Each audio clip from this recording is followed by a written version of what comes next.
قلت له: والله لا يرى هذه الرؤيا إلا عبد يحبه الله تعالى، فاكتم رؤياك ولا تحدث بها أحد.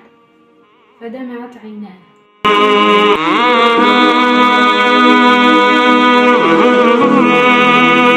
السلام عليكم ورحمة الله وبركاته.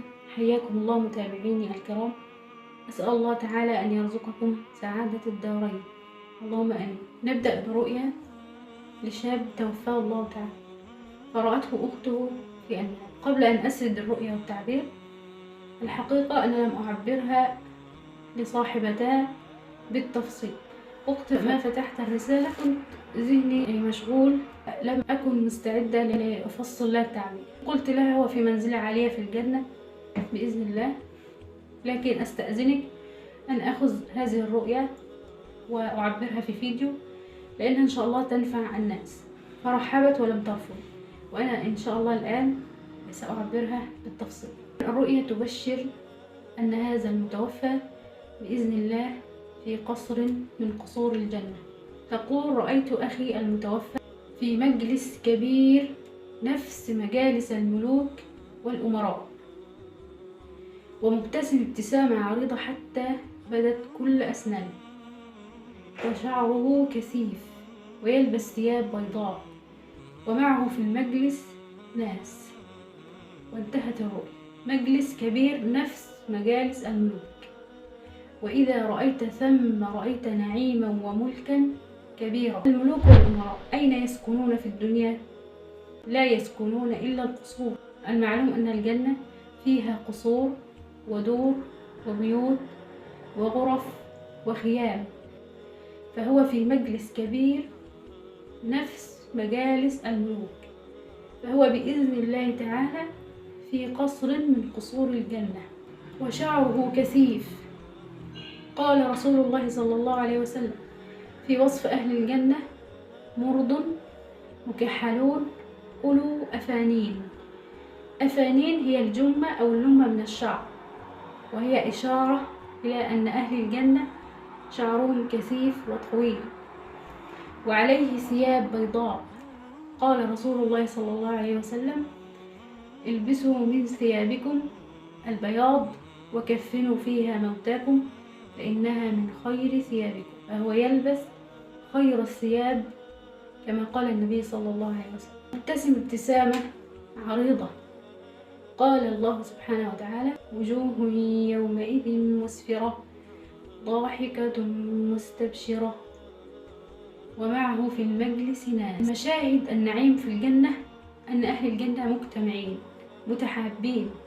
قال الله سبحانه وتعالى: ونزعنا ما في صدورهم من غل إخوانا على سرر متقابلين.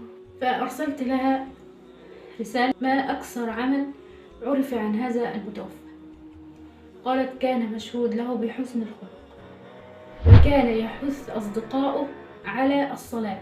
ليلة أن مات صلى بأصدقائه إماما في صلاة العشاء. توفاه الله تعالى في صباح يوم الجمعة، فهنيئا له ما هو فيه من نعيم. نسأل الله أن يرزقنا حسن الخاتمة. رؤية ثانية لرجل نحسبه على خير ولا نزكي على الله أحد. لا يرى هذه الرؤيا إلا عبد يحبه الله تعالى، قلبه نظيف خالي من الحقد والحسد والبغضاء. هذا الرجل يقول: رأيت رجل ميت متوفى لا علاقة له به أبدا، لا من قريب ولا من بعيد. جاء إليه ووضع يده على صدره فانشق صدره وبطنه كأنه يعمل عملية جراحية، ثم مد يده في الداخل وأخرج شيئا وقال له: هذا موضع ألمك. مرة أخرى على الشق الذي في صدره وبطنه، لأم الجرح مرة أخرى، ثم أخذ هذا الرجل ومشى معه. قلت له: والله لا يرى هذه الرؤيا إلا عبد يحبه الله تعالى، فاكتم رؤياك ولا تحدث بها أحد. فدمعت عيناه. ثم قلت له: أبشر، أكثر شيء أنت مبتلى فيه ويؤلمك سوف يذهبه الله عنك ويجبر خاطرك بلا رجعة. فبكى الرجل وأبكاني وأبكى من كان جالس معنا. ما الدليل على أن هذه الرؤيا لا يرزقها الله إلا لعبد يحبه، عبد صالح. العبد الوحيد في هذه الدنيا الذي أرسله الله سبحانه وتعالى ملكان فشق صدره وبطنه هو النبي صلى الله عليه وسلم. هذه الرؤيا فيها تشبيه لما حدث للنبي صلى الله عليه وسلم. ثم أنه أخرج شيئا وقال له هذا موضع ألم، ثم وضع يده على الجرح فالتأم الجرح، أي أن الله سبحانه وتعالى سيكرم هذا الرائي بأن يزيل عنه أكثر شيء يؤلمه، أكثر شيء مبتلى به في هذه الدنيا. التأم الجرح أي ويجبره الله سبحانه وتعالى ويجبر قلبه بعد ابتلاء. ثم أخذه ومشى معه. ممكن هذا المشهد يخاف منه الناس، لكن المشي مع الميت في عصرنا هذا بالتحديد بشارة بزوال الكرب بلا رجعة بإذن الله تعالى. في الواقع هذا الرائي مشهود له من كل من حوله بحسن خلقه وصفاء قلبه ونيته. الكل يشهد لهذا الرجل أنه ليس في قلبه غلا ولا حقدا ولا بغضاء لأحد. سبحان الله العظيم.